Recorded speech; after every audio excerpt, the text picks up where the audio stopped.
Chapter 16.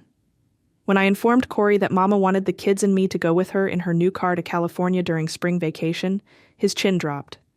What, and leave me with the goat, the horse, the chickens, the ducks, and... To avoid the runts routine, I began to answer, then hesitated. In Bible class we had been studying the scripture.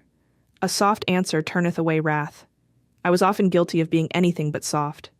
There was the poor me that I used so often. I never get to go on a vacation. I always have to stay home and help you with your bookwork. There was the if you'd go out and get a regular job with medical benefits and pensions like every other American man. There were a dozen others, but I gave in to soft, gosh, honey, I wish that you could go with us.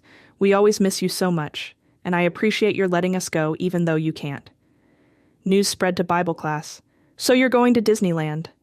I admitted that the magical word had been mentioned. The pastor consoled Corey. I'll come out and visit you. Corey couldn't even manage a weak smile. The first day of spring vacation, and we were on the road. Mama, her dog Taffy, the 3 kids, and me in her new car. Trips to California had been part of my life from the time I was little. To Mama, they were like going home. She and her mother, Nora Talbert, had moved to the San Francisco area from Wabash, Indiana, after she had graduated from business college, and had lived there until she had married Papa. Later, her mother had moved to Los Angeles. When I was small, we took the train or Papa drove us down. But when I was 10, all that changed when Papa bought Mama a new 1927 Chevrolet, never dreaming, of course, that she would immediately want to drive from Seattle to Los Angeles. It was the era of overheating radiators and flat tires, when a woman driver was as rare as hen's teeth, for God's sake. But Mama was willing to take the risk. I remember her words, "You're such a nice husband to provide me with a beautiful car." After Mama's mother, Nora Talbert, died in 1942, Mama and Papa had bought a small house in Redondo Beach and spent the winters there. Twice I had taken Sig and Freya down on the Greyhound bus and spent several weeks with them. After Papa died in 1953, the kids and I became Mama's traveling buddies. When we arrived home, after a wonderful week at Disneyland, sunburns, and no mental upsets, the first thing that met us as we drove into the driveway was a big orange collie that barked at us like we were intruders. Eric said, "Oh boy, the pastor gave us Brucey." Corey gave a helpless shrug and turned the farm chores back to us. When Eric and I went looking for the chickens, we found that Corey had made a pen for them, not in the basement of the barn, but in the shop. I told him what a dear husband he was, but he explained that the barn was so damp. Before we could keep the chickens there, it had to have a new roof. "You should have bought all ducks," he growled. All the chicks seemed to have fared well, except for one young rooster. He had a crooked leg. Mama said that was a suspicious sign. I isolated him. That is, I put him in an oatmeal box. The next day his head was drooping, but I didn't have Mama to consult. She had gone home, so I consulted the county bulletin. Now here is one place the county bulletins failed to go into detail. They simply used the word eliminate, evidently feeling that everyone knows how to kill a chicken. Well, I didn't, so I was forced to use my imagination. Take him to the top of the barn and drop him off, wring his neck, put him in a pail of water and let him drown. Start the car and hold his head up the exhaust pipe, throw him into the middle of the road when a car is coming. I was on the verge of nausea. And what to do with him when he was dead?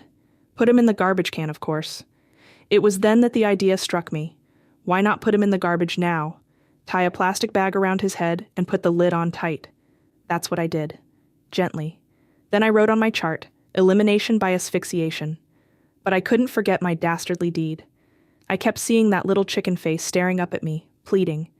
I began thinking of all the Florence Nightingales of this world who had saved little birds, administering artificial respiration, making splints for little legs. Oh, wretched woman, heartless chick killer. I couldn't sleep. Demons attacked me. To bury a poor chick alive. Better that I had dropped him off the roof. The next day I couldn't look at the burial site. Finally, though, when the smell of the garbage was permeating the house, I forced myself, proceeding cautiously. As I got close to the can, a phenomenon occurred. I heard chirping. It had never occurred to me that the chick wouldn't cooperate. I faced my fears, took a deep breath, and pulled off the lid. And behold, that gaunt little chicken face looked up at me, pleading. I knew my duty. He had won his right to life. Lovingly, I held out my hand. He attacked me. Clawing and pecking, I ran for the house. Corey's opinion that evening was, "Sounds like you've got a demon." Unsure of the biblical implications, I brought it up at the prayer meeting. There was considerable debate. Although it was agreed that evil spirits had inhabited a herd of swine, it was not certain that a demon would possess a chicken. The pastor finally ended the discussion. "You should have dropped him off the roof." I admit I gave great thought to the pastor's words.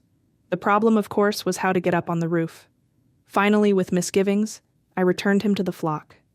Even if he hobbled, what the heck? We can't all be perfect. The great forecaster was forecasting again. "Mark my word, there are going to be 1,000,000 flies out here, and we're going to need good screens."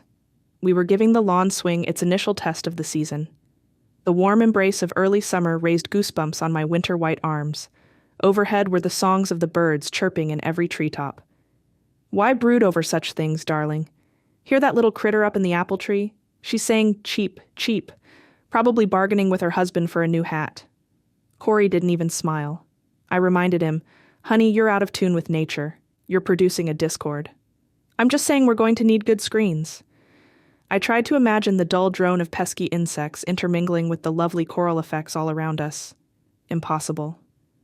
"The trouble with you, honey, you don't exercise your faith." "What has faith got to do with flies?" "Well, if you believe that—" I paused, waiting for a good example to pop into mind.